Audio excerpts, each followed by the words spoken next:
नमस्कार दोस्तों, नए नए छत्तीसगढ़ी गाने सुनने और देखने के लिए हमारी वीणा म्यूजिक को सब्सक्राइब करें और बेल आइकॉन के बटन को क्लिक करें।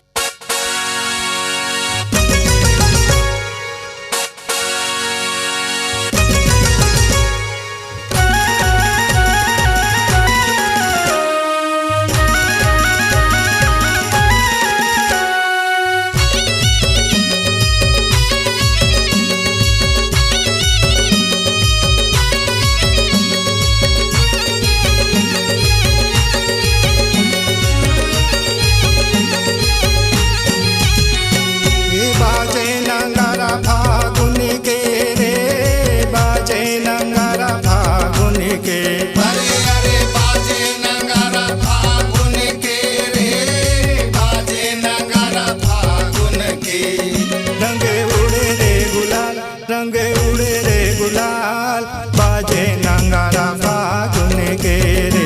रंग उड़े रे गुलाल, रंग उड़े रे गुलाल बाजे नंगारा फागुन के रे।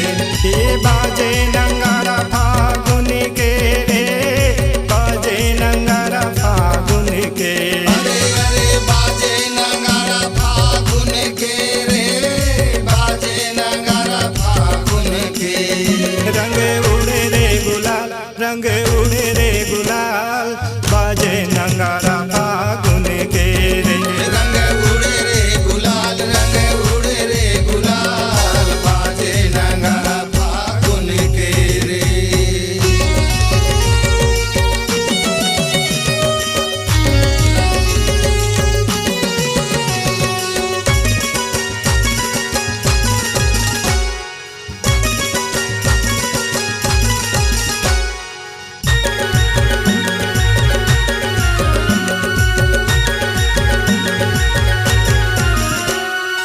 कोने गलिन माते होरी, माते होरी जी माते होरी।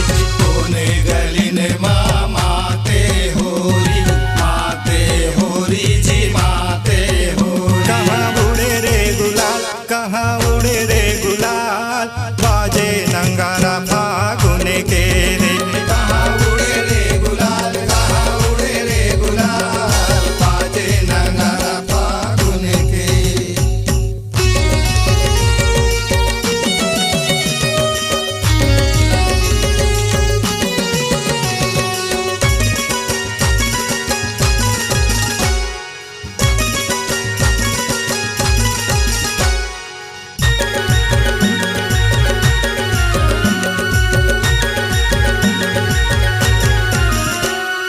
कुंज गलिन माते होरी, माते होरी जी माते होरी। कुंज गलिन माते होरी, माते होरी जी माते होरी। ब्रज उड़े रे गुलाल, ब्रज उड़े रे गुलाल बाजे नंगारा फागुन के रे।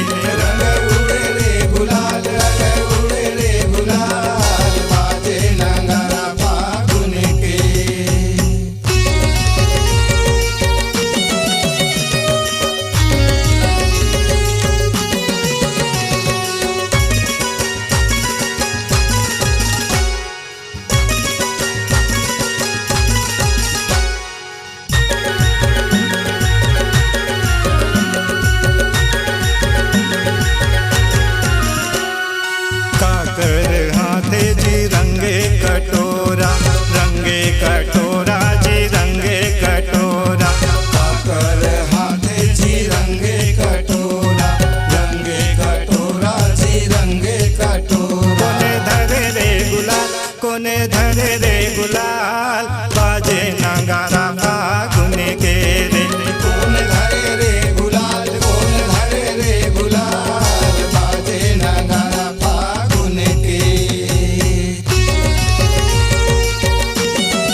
कान्हा